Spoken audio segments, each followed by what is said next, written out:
Now at 9, heavy rains cause flooding in parts of the 4 states, leading to at least one water rescue. Plus, the city of Pineville is under a state of emergency after the flooding causes a water main break. And the new owners of 2 Joplin apartment buildings give the structures a new chance at life. The 4 states' most watched news starts now. Thank you all for joining us tonight. I'm Jalen Banks. Parts of the 4 states are dealing with several feet of water creeping into homes, closing roads, and leading to water rescues. Flooding in Pineville, Missouri leads to a state of emergency, according to McDonald County Emergency Manager Greg Sweeten. Due to the Elk River flooding, the city has lost more than 8,000 gallons of water due to a line break and are simply not able to find it due to floodwaters. It leaves some residents without working water. Despite crews working feverishly all day long, a state of emergency exists for the time being until water resources can be repaired. A nearby Tyson plant has also been affected by the floodwaters creeping into the water treatment facilities there.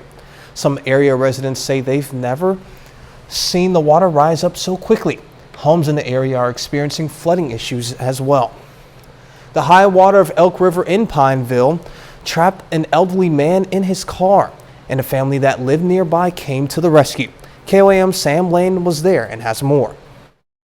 The Ross family never imagined that in the decades living along the Elk River that they would one day be instrumental in saving a man's life after the cold waters swept his vehicle into the raging river this morning. He said that there's a car floating in front of your house. She was, didn't know if anybody was in it or not, so I went running down and I started yelling for my grandson because I could see the man in there. I yelled at my grandson to go get the rope out of the shop, and he did. And he came down and rescued the fella.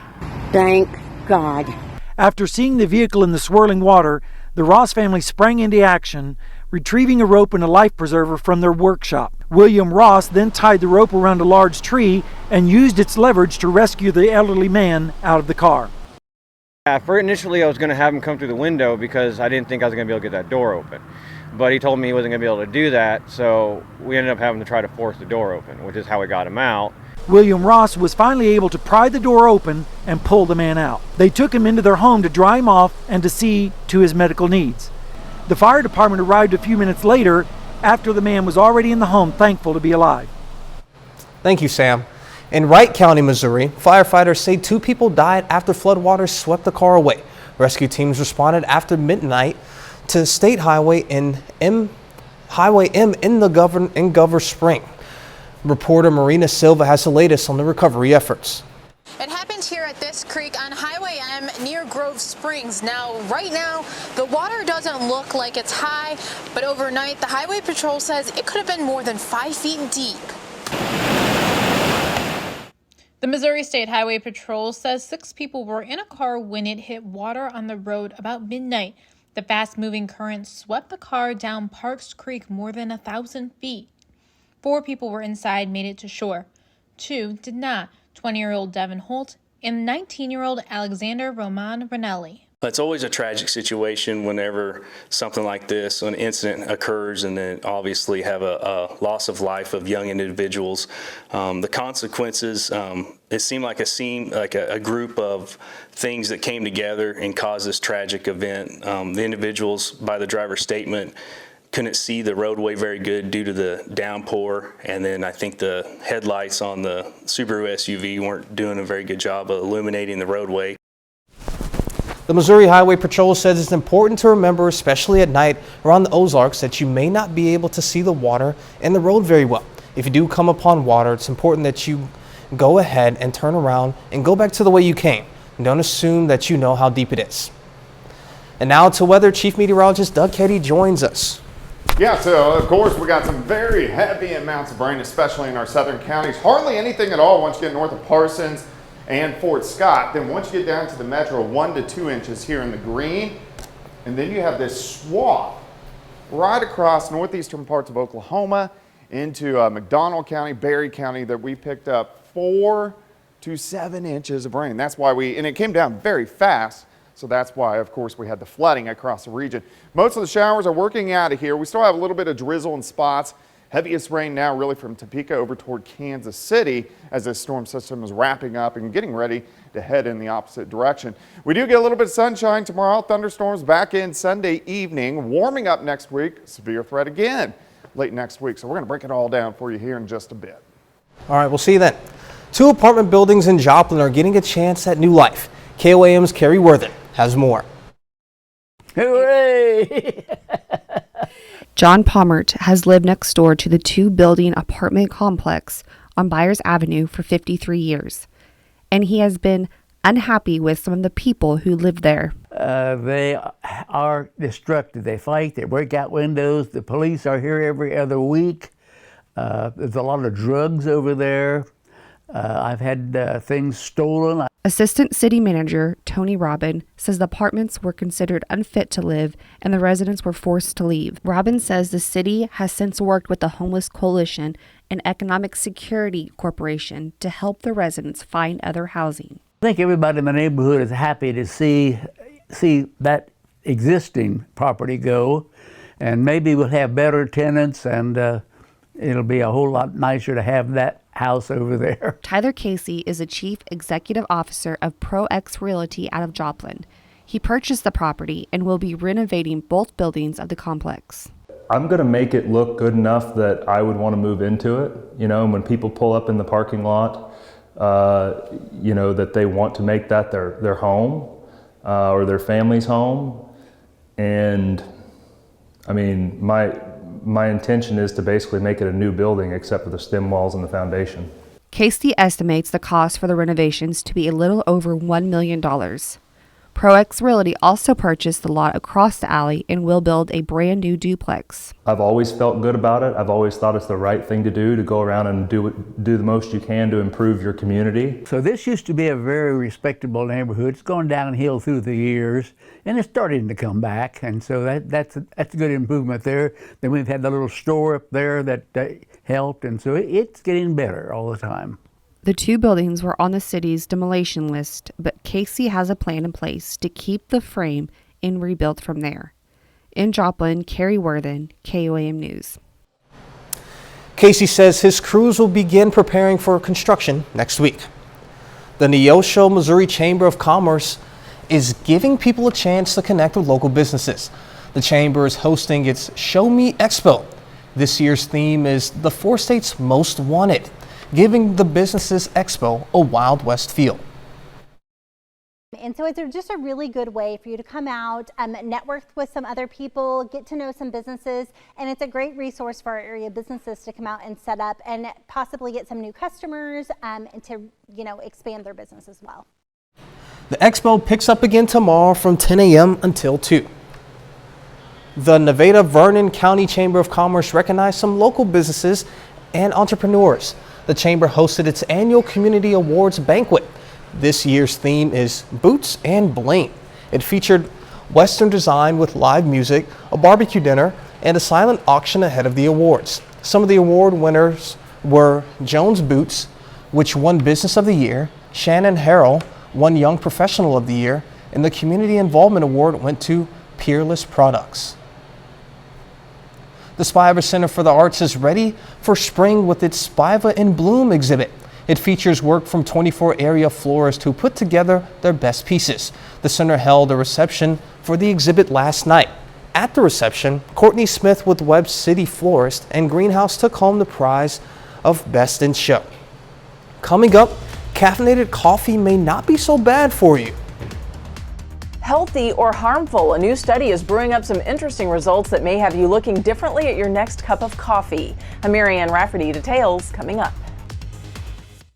The rate of children diagnosed with autism in the United States has been growing steadily since 2000, but a new report from the CDC highlights setbacks in early detection of the condition. The report shows there was evidence in continued improvement in the early detection of autism through February 2020, but the trends reversed as the pandemic of COVID-19 hit, which officials say is due to fewer children being evaluated.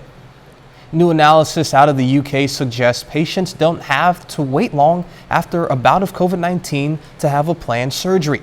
Researchers in England say it's safe to operate on patients as early as 2 weeks after infection.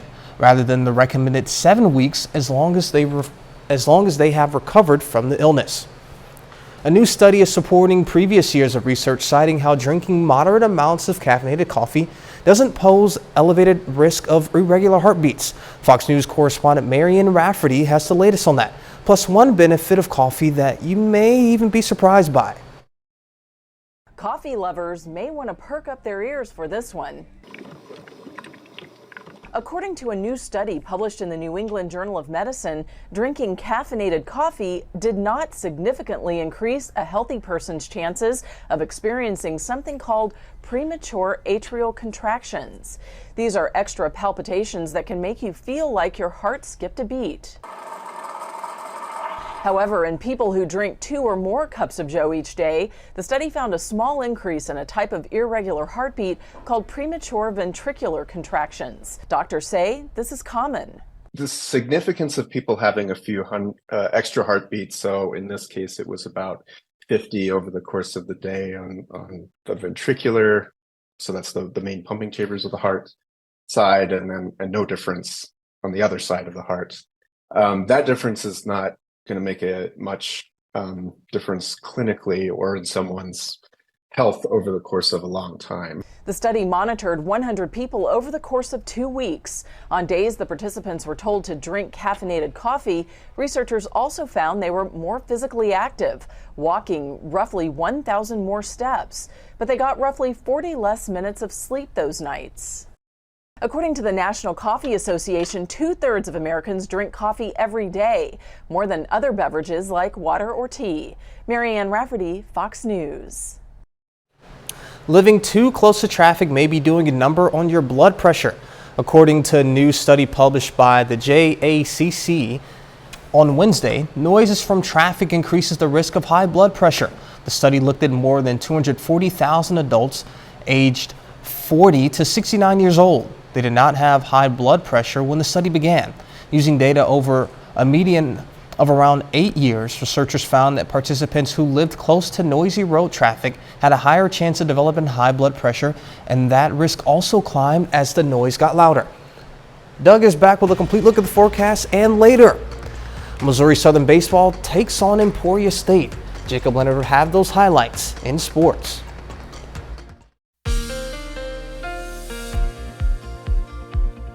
Well, of course, we got all the rain last night through the morning hours, showers, thunderstorms across the region. We've had on and off showers throughout the day and drizzle, a little bit of fog out there right now, which you can see on our Indigo Sky Casino and Resort. Indigo is just outside of Seneca, Missouri. Let's look at our rain stats. So in Joplin, since midnight, remember most of the rain was prior to midnight, 0.3 of an inch for the month, just shy of 3 inches for the year, about 7 1/4. So we're actually an inch above, which is great, which we want to see as we go through, of course, the spring months and into the summer months. All right, let's go outside. Look at all this rain that we had last night. Just kept training over the exact same location. Because of that, that's why we got the flooding, and the flash flooding happened so quickly along and south of I-44. Right now, all the heavy rain is out of here. We had some showers that kind of skirted in our northwestern counties, but all that is gone. We do have a little bit of drizzle, a little bit of fog, and that's what we're going to see as we go through the next couple hours.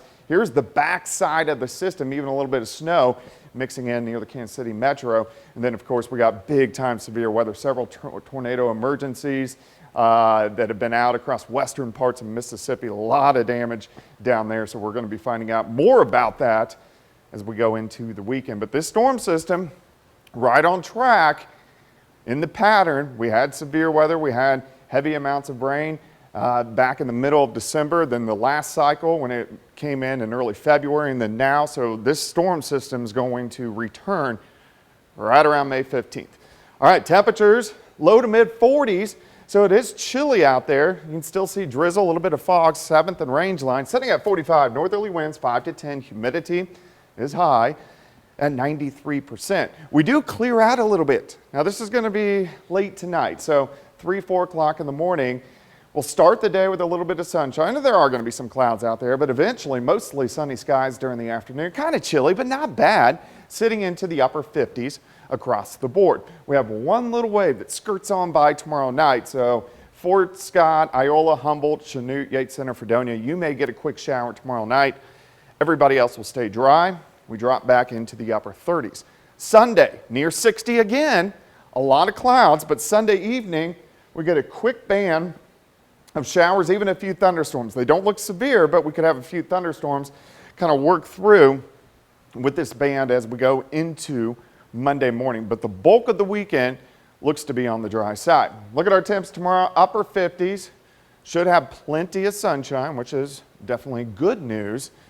And then as we head late into Sunday, that's when we have chances for showers back in. Monday, Tuesday, Wednesday look okay. We start to warm back up. Thunderstorms back in Thursday and Friday. That looks like a pretty healthy severe threat, which is going to roll in here in about 6 to 7 days. So we'll keep our eyes on that. In the second half hour, we'll look at that storm system a little bit more in depth. Yeah, definitely had lots of rain earlier today. Crossing our fingers that it cools down. Yeah, it's going to take several days for that water to drop in. All right. Thank you, Doug. Coming up, the House looks to give more control to parents. A fight over education in Washington. I'm Chad Pergram on Capitol Hill. More on that story coming up. Restaurants in America expecting to see an increase in delivery and takeout orders for food and alcohol this year. The National Restaurant Association represents over 380,000 restaurants in the U.S. It says many restaurants are turning delivery and takeout focused and, quote, pandemic pivots into permanent business additions. In the quick service sector, 4 in 10 restaurants operators believe drive-through lanes will become more common this year. 8 in 10 fine dining restaurant operations are reportedly planning to continue delivery options in 2023. Good news for motorists as gas prices at the pump are stuck in neutral for now. Demand for gasoline surged last week as motorists took advantage of spring's better driving weather, but fears of a recession caused global oil prices to hover near $70 a barrel, holding off a rise in gas prices. Increasing demand amid tighter supply typically would push pump prices higher, but lower oil prices have eased prices down. Today's national average of $3.43 is 4 cents higher than a month ago. A major cigarette maker is looking into new products. Altria, the company that makes Marlboro cigarettes, is considering expanding into cannabis. The Wall Street Journal says Altria is looking for feedback from smokers as it develops new products. It wants to double the money it makes from smoke-free products within 5 years. It's also considering caffeine pouches. Earlier this month, it ended its Juul Labs e-cigarette business. Up next, we'll take a look at a new survey that reveals what America's favorite Easter candy is. A new survey is revealing what the top items Americans are filling their fridges and pantries with to celebrate Easter and Passover. The survey by online grocery delivery company Instacart found Reese's peanut butter eggs were the top-selling Easter candy in more than 24 states last year. Other Easter candy favorites include Kinder chocolate candy eggs and Starburst Easter jelly beans. According to the survey, 74% of respondents like ham as the main dish as Easter supper. 30 more minutes of news, weather, and sports coming your way. Coming up, local elementary students take 3 wheels to raise money for those in need. Plus, Congress advances a bill to give parents more control in the classroom. Students at Elementary Park in Columbus, Kansas are raising money for a good cause. Today was the annual Tricathon. The Tricathon is an event where students ride tricycles to raise money for children who are fighting cancer in memory of a young boy named Dylan who lost his battle with cancer. The family of Dylan has raised more than $100,000 in the last 9 years. And it just makes me feel good because I can't buy gifts for my son because he's not here. So this is my way of giving back. And I'm hoping to have the assembly to hand out the prizes on his birthday. The family of Dylan has raised more than $100,000 in the last 9 years. A craft fair in Pittsburgh today was to help to raise awareness to donkeys that are neglected and raise money. It was organized by T&D Donkey Rescue from Liberal, Missouri. The nonprofit helps at-risk, neglected, abandoned, and abused donkeys to give them medical attention and address physical needs. You can also find out how to adopt a donkey on our website at KOAMnewsnow.com. The Southeast Kansas Humane Society gave pet owners a chance to get their furry friends vaccinated at no charge. They teamed up with Petco in the Broadway Animal Hospital to host a free vaccine clinic. The clinic offered several vaccines, including rabies shots. Today's clinic was only for cats and dogs. Republicans want parents to have a bigger say in their kids' education, and they think their bill could get it done. Fox News senior congressional correspondent Chad Pergram reports from Capitol Hill. The bill is passed. House Republicans passed legislation Friday dubbed the Parents' Bill of Rights. It requires schools publicize curriculum. That includes providing parents with a list of student reading materials. Schools must offer parents 2 meetings with teachers each year. It's just another check off on all what we said we would do. The goal is for parents to have more insight into learning and guard against what Republicans call woke education. Every Democrat voted against the bill. The extreme MAGA Republicans want to jam their right-wing ideology down the throats of students, teachers, and parents throughout America. It's another culture war brewing. Last year saw a record number of efforts to censor library books, more than 1,200 attempts, double the amount in 2021. Conservatives registered a majority of those complaints. Republicans want to ban books on Martin Luther King Jr. Republicans zeroed in on education as a winning issue for 2024, tapping into parental frustration that they don't have enough say. Parents had a lot of hard questions for their school board members, and I think school board members didn't want to have to answer those questions. Democrats, on the other hand, are calling Republicans hypocrites. In an op-ed last week, the education secretary wrote, quote, "Ironically, some of the very politicians who claim to promote freedom are banning books and censoring what students can learn." Senate Majority Leader Chuck Schumer called the House bill Orwellian. He says the Senate won't consider it. On Capitol Hill, Chad Pergram, Fox News. A new report says attempts to ban books last year hit the highest number in more than 2 decades. The American Library Association counts more than 1,200 challenges, naming about twice as many titles. That's up from about 700 challenges in 2021. According to the association, most of the books have characters or authors who are LGBT or people of color. It says organized censorship groups share lists of books on social media and target local libraries that have them. A bit later, more pressure on TikTok. TikTok faces growing criticism as some lawmakers now consider banning the social media app. I'm Aisha Hasni in Washington with the latest coming up.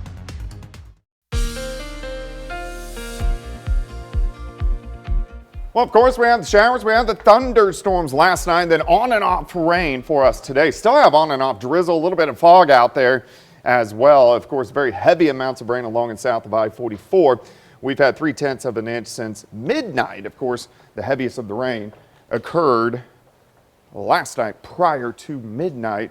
Look at these bands, showers, thunderstorms, just rotating right over the same location, and that's why we had the extreme flash flooding, especially Delaware, McDonald, Berry County, and then into Benton County, even southern parts of Newton County. Thankfully, this storm system is rotating out of here. We had some showers, kind of pushed through southeastern Kansas. All that now is pushing off toward the north. So most of us, we don't have any persistent rain, but we do have some persistent drizzle.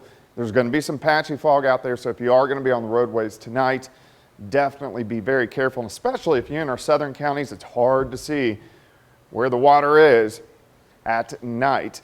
You can see the band of showers up toward Kansas City, even a little bit of snow, a few snowflakes mixing in, which is going to switch all over to snow once it moves into northeastern parts of Missouri. And then it's been a tornado fest down through parts of Mississippi tonight. Several large tornadoes. A lot of small towns being hit. Some people are trapped down near Yazoo City. So quite a bit of severe weather going on down through parts of Mississippi. Back here at home, we are sitting mainly into the mid-40s. We're going to drop back near 40 later on tonight.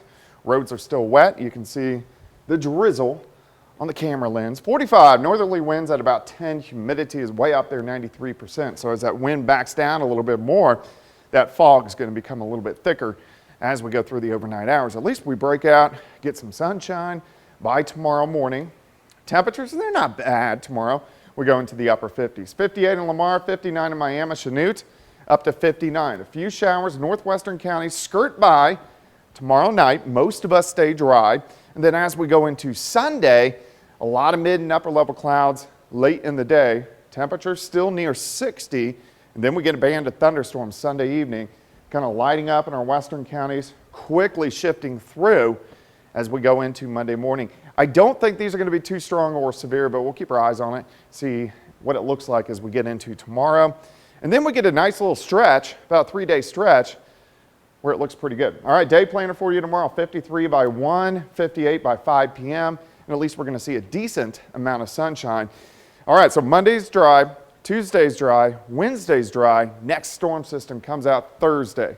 Showers, thunderstorms. Some of these could be strong to severe, lasting into Friday. So that's our next severe weather, or at least good severe weather shot across the region. 57 tomorrow, near 60 on Sunday. 55 Monday, 57 on Tuesday. 63 Wednesday, thunderstorms back in Thursday and Friday of next week. Yeah, and thank you for mentioning the fog, and we got to make sure that everybody that's out on the roads is. It gets pretty thick in those low-lying areas. And then even the water levels, as we mentioned earlier. All right, thank you, Doug. Don't forget, you can be the first to know about the day's weather with the KOAM Skywatch weather app. Get severe weather updates sent straight to your phone free of charge. It's available in the Apple Store and the Google Play Store. The KOAM Skywatch weather app. Coming up in sports, Missouri Southern Baseball opens up a series at home against Emporia State. Plus, a pair of Pittsburgh High School seniors signed to continue their careers at the next level. Jacob Leonard has that and more after the break.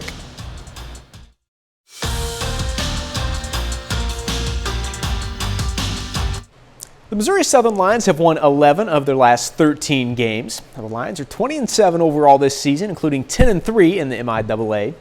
And that 10-3 conference record has them sitting in 4th place in the league. The Southern, ranked 7th in the nation, kicks off a 3-game series with Emporia State tonight.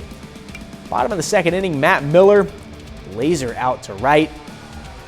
Got out pretty quick. 1-0 Southern. Now later in the inning, Nate Miskowski hits this one off the mound, rolls into center. Drew Davis scores. That makes it 2-0 Lions. They get 4 in the 2nd. Flash forward to the 3rd. Same score. Nate Miskowski again. Nice piece of hitting here. Goes opposite field. Matt Miller scores. It's now 5-0. To the 5th. Garrett Rice shoots one into left here. Gets the RBI. Southern gets the lead to 6-0, and they would run away from Emporia State tonight. Lions in this one early, shutting out the Hornets in 7 innings, 13-0. The Pittsburgh State Gorillas also in action today. They're out west in Hayes, opening a 3-game series against Fort Hays State with a doubleheader today. All Pitt State in Game 1, 14-1. Trey McClellan goes 2 for 4 with a home run and 4 RBIs. Nixon Brandon 2 for 2, a double, a homer, and 3 RBIs. Zach Shoemaker, 6 2/3, allows just 1 run and strikes out 10. Shoemaker is now 7-0 on the mound this season. So Game 2, Gorillas try to sweep the day. Pitt State wins that one too, 9-5. Nixon Brandon continues his big day, going 4 for 5 with a double, a homer, and 3 RBIs. Cade Clemens 3 for 5 with a homer and 4 RBIs. The two teams will finish their series tomorrow afternoon at 1. A pair of Pittsburgh High School seniors signed today to continue their careers at the next level. Ethan Rhodes and Garrett Hansen signed this afternoon. And both of them moving on to play college baseball. Rhodes is headed to Missouri to play at Missouri Valley College. Hansen is staying in Kansas, signing to Heston College. Now, the lifelong friends say they're excited for the chance to keep playing and happy to sign today together. We've been friends ever since we could walk, and we've been playing on the same team since we both started playing baseball. It's nice. Really excited that I got to share this day with Garrett and that we're both following our dreams of playing baseball in college. Waiting for this day that we both have the opportunity to play at the next level is huge, and being able to sign with each other is just a really big deal for both of us. And although we're separating apart now, I'm sure we'll be calling each other every day and getting together on the weekends as much as possible. the major leagues tonight, spring training action for the Kansas City Royals against the San Francisco Giants. Royals get a shutout win 3-0. MJ Melendez gets a solo homer. Edward Olivares gets a 2-run shot. Brad Keller, though, great outing for Kansas City. He throws 5 shutout innings, striking out 9. As for the St. Louis Cardinals, they're on the field tonight against the Washington Nationals. Cards cruising this one 7-1. Miles Michaelis goes 7 innings for St. Louis, allowing just a single unearned run. And that's a look at sports. We're back with more news right after this.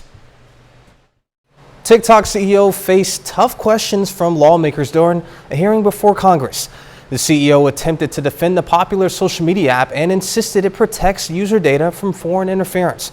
Fox News correspondent Asaya Hasni has more from Washington. TikTok CEO Shou Zichu's testimony before Congress on Thursday did little to calm growing bipartisan concerns about the social media app. During a blistering 5-hour-long hearing before the House Energy and Commerce Committee, Chu claimed there is a separation between TikTok and the Chinese state. It is our commitment to this committee and all our users that we will keep this free from any manipulation by any government. There are worries about the app's ties to China and access to American users. Multiple states have already passed restrictions on TikTok, and lawmakers seem closer to taking the unprecedented step of blocking the app altogether. It's already banned from federal devices. It is a device that China is using, that the Communist Party is using to manipulate algorithms, to influence our children, to spy on us, gather personal data, and they're doing it to destroy us. Another frequent focus of the hearing was the safety of TikTok's youngest users. In attendance, parents from Long Island who lost their son Chase Nasca to suicide after he spent hours watching psychologically disturbing videos on TikTok. His parents not satisfied with the CEO's answers to lawmakers' questions. His concern is with China. This doesn't scare him. China scares him. And despite concerns on Capitol Hill, TikTok remains popular in the U.S. with more than 150 million monthly users, many of them under the age of 35, critical voters in next year's election. In Washington, I'm Aisha Hasni, Fox News. Twitter is getting rid of legacy blue badges next month. Starting April 1st, the social networking site says it will remove all of the verified checkmark statuses that were on the site before Elon Musk took over. They say people and businesses who want to keep their check marks will have to subscribe to Twitter Blue or Twitter Verified Organizations plan.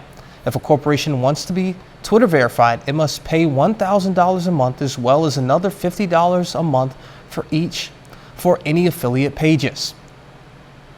Apple is looking to make a bigger dive into movies. A report says Apple will invest $1 billion to bring movies to your local big screen. Apple is already in the movie business with its Apple TV Plus streaming service. Apple released movies could have a minimum of 1 month in theaters. Apple films such as Napoleon, Argylle, and Killers of the Flower Moon will be released in local theaters. The move could also help boost Apple Plus TV subscription counts. Nintendo manages to compete against other major gaming companies by offering a more affordable product.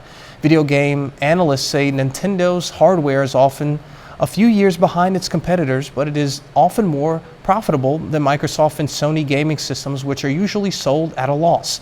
While other companies rely on accessories such as new games to turn a profit, more than half of Nintendo's profit in 2022 was from hardware sales, which includes sales of its gaming consoles.